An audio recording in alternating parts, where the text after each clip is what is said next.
We are live. We are live. Ladies and gentlemen, boys and girls, children of all ages, we are live. And this evening on the Huddle, I have a question for you. Are you a person who struggles to create content and being confident on camera? Well, tonight I want to share 7 tips with you on how you can have confidence being on camera and creating content that's going to connect with your audience. And we're starting right now.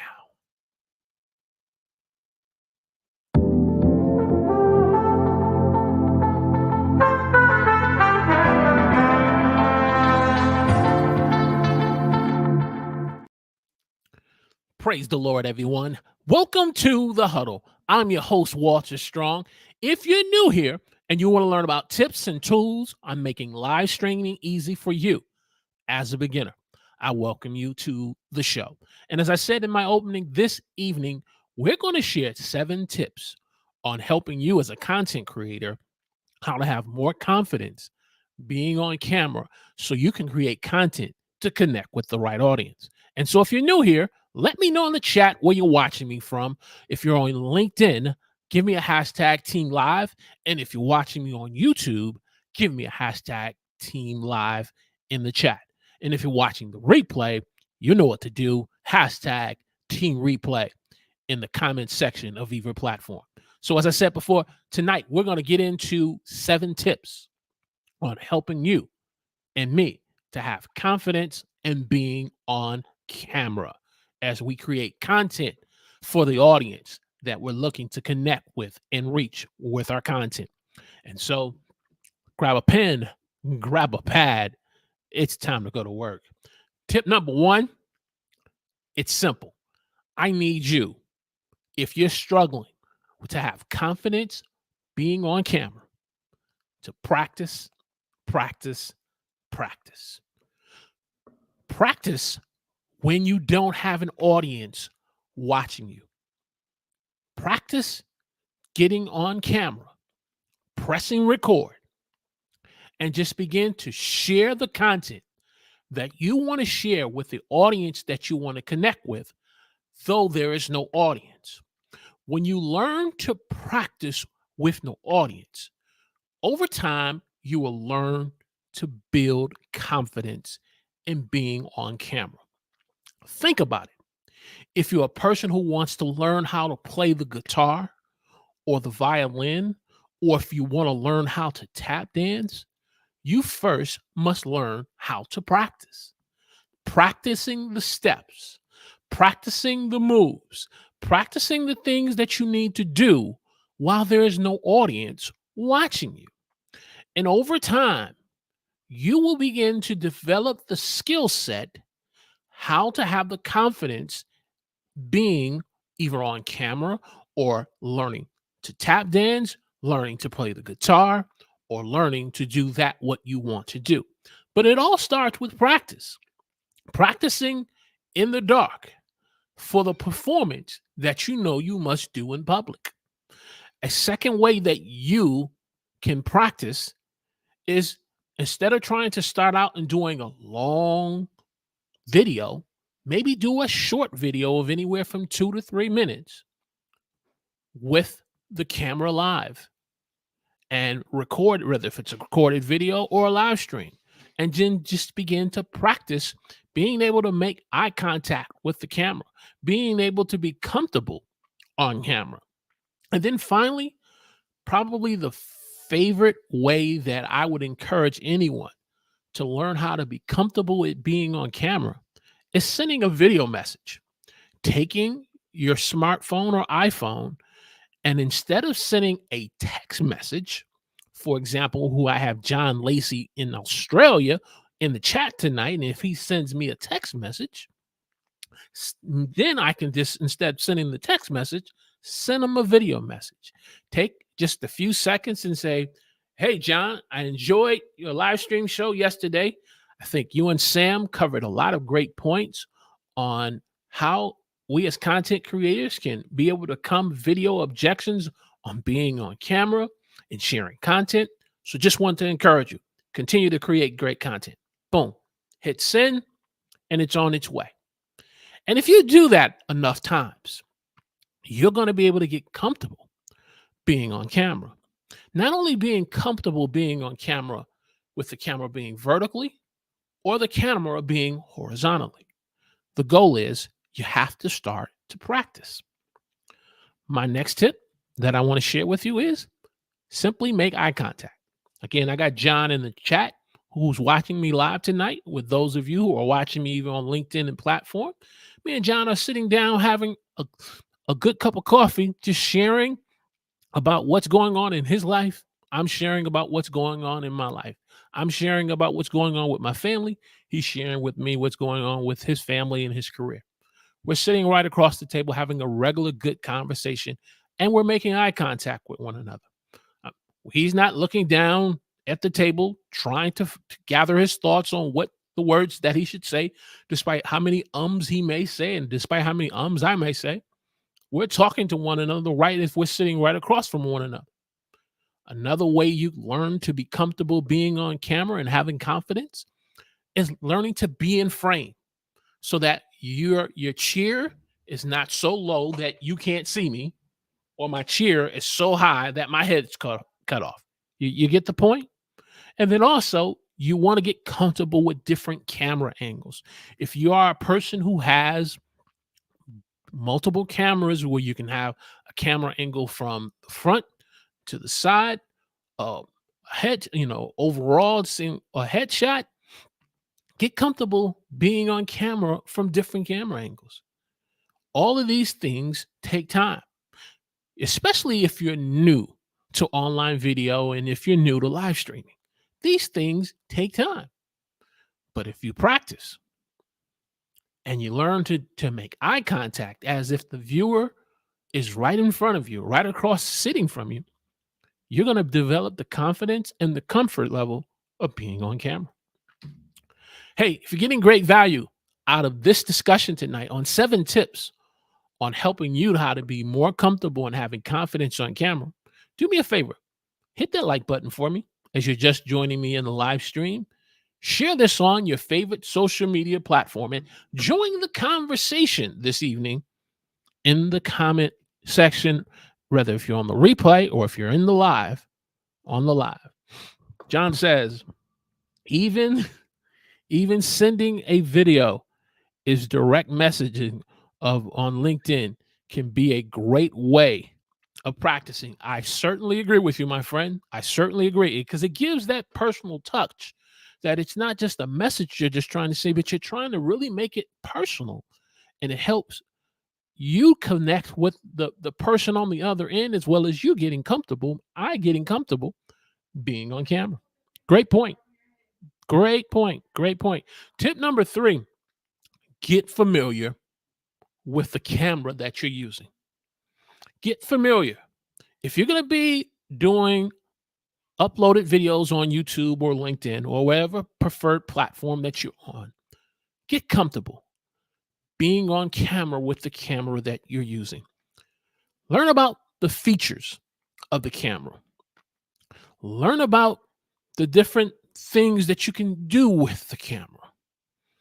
Learn about the benefits and some of the limitations of the camera, that you don't try to use the camera in such a way where it can't perform in a way that you're looking for.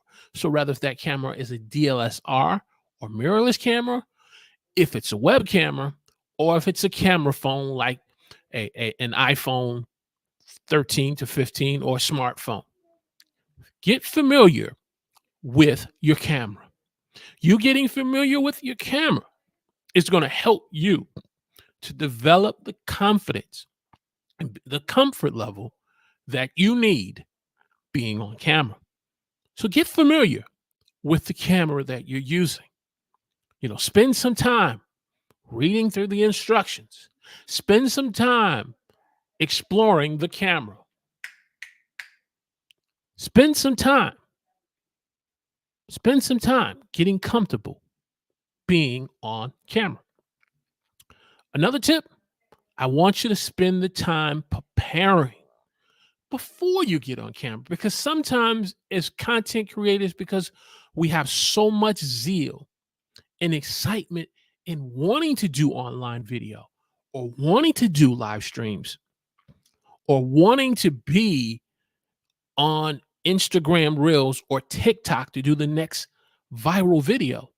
We don't devote the time in the preparation of it, because when you spend the time preparing, you put yourself in the position where you can have the comfort level and the confidence. So spending that time planning out, what is it that you want to talk about this week?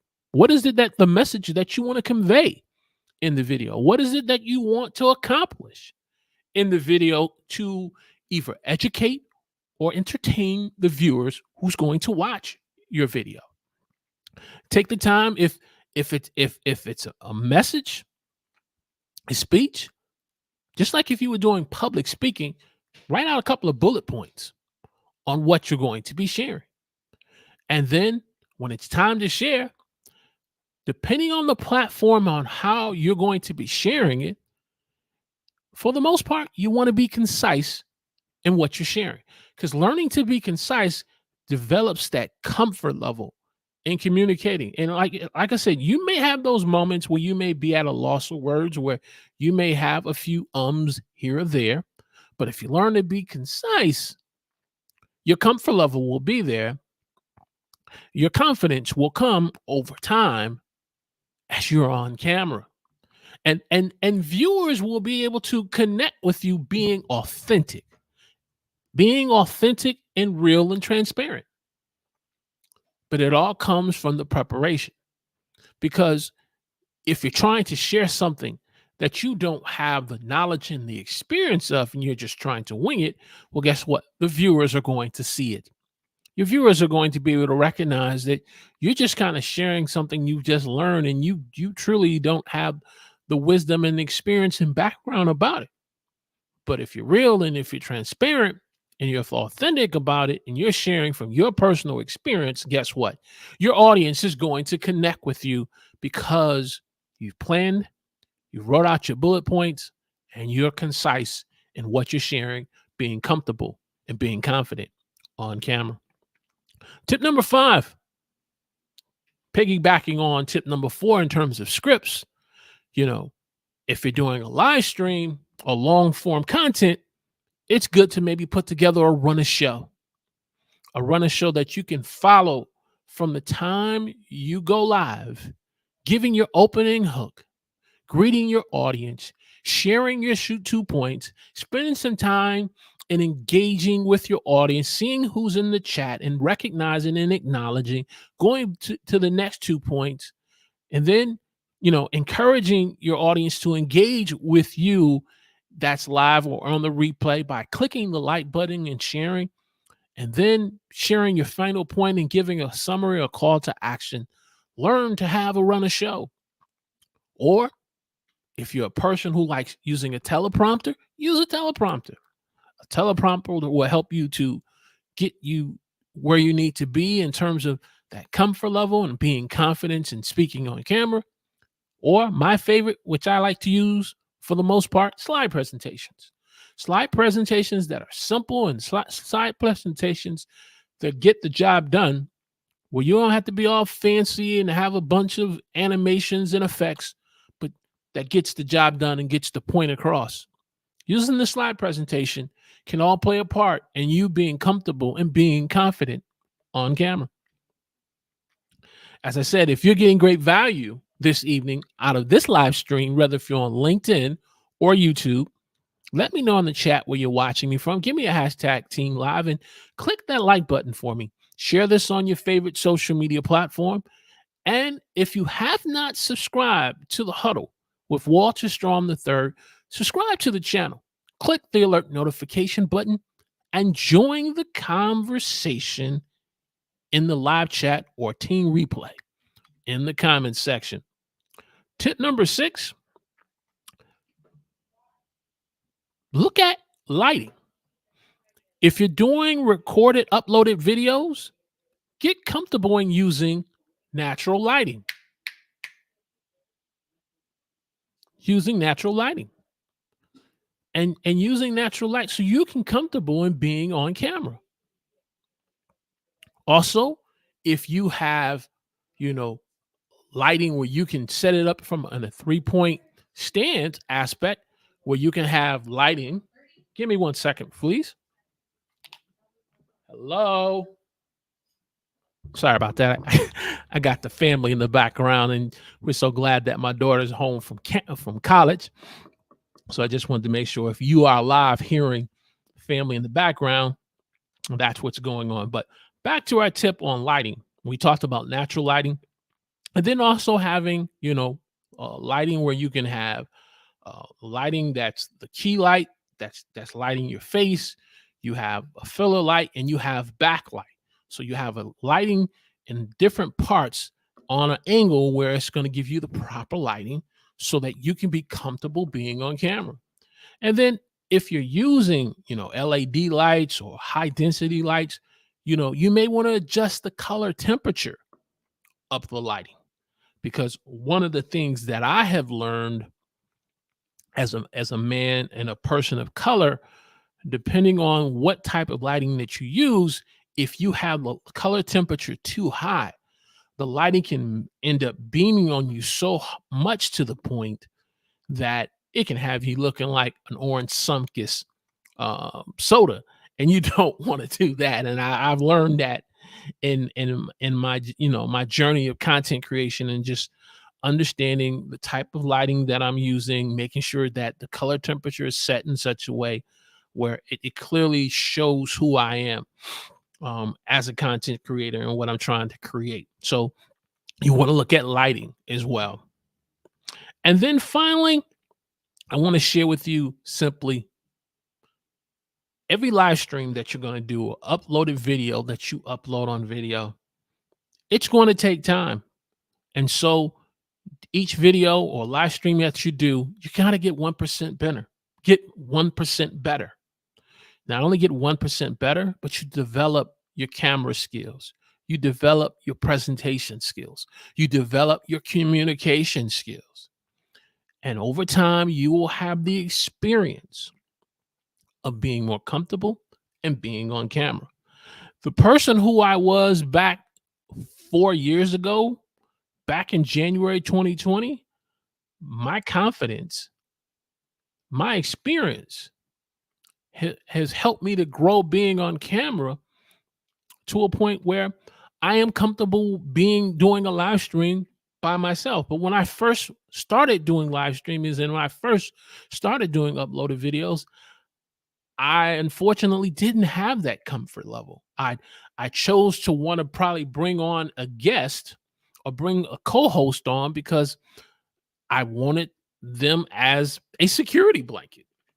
I'll say it for what it was. I certainly wanted them to be a part of the experience in the live stream.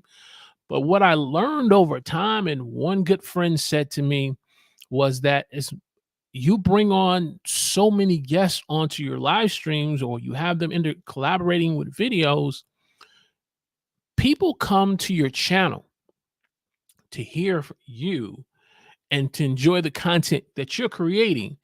But you bring on, and again, there's nothing wrong with collaborations. There's nothing wrong with being guests, but doing it to the point where people are constantly hearing different opinions each week instead of hearing your opinion, which viewers come to listen from. And when the person kind of presented it that way to me and challenged me to say, hey, look, you have what it takes to be on camera. You have what it takes to do a live stream. Whether if there's 500 viewers watching you live or on the replay, or 2 people watching you live, you still have what it takes. So don't allow having a guest or host to be a security blanket that you don't feel comfortable being on camera by yourself and having the confidence. And I solely appreciate that person telling me that, because now I can be on camera being comfortable, whether if I have a small audience or a large audience. But the question that I have for you is, especially if you're a person who likes to bring on guests or have co-hosts, do you struggle being comfortable being on camera, having the confidence being on camera by yourself? Let me know in the chat. Let's have a conversation. Where is the challenge for you? Especially if you're an individual who's used to the podcast space where you're not live or on video, but you're talking, doing podcast. That can sometimes be a challenge in the transition of having a comfort level and being confident on camera. It comes with get 1% better. It comes with developing the skills and just over time, the experience. So in summary, we've talked about the importance of practicing and that developing that comfort level and being on camera. We talked about the importance of making eye contact. We talked about the importance of getting familiar with the type of camera that you use. Does that mean you got to go buy the latest expensive Sony camera and lens and spend over $1,000? No, use the camera that you have and get familiar with it and learn about the features and what it's going to help you do. Being prepared, preparing yourself, having a script, having good lighting, and just being consistent over time. So share with me your thoughts on today's topic. What questions do you have? Put a C in front of the comment, Q in front of the question. Join the conversation in the live chat on YouTube or LinkedIn.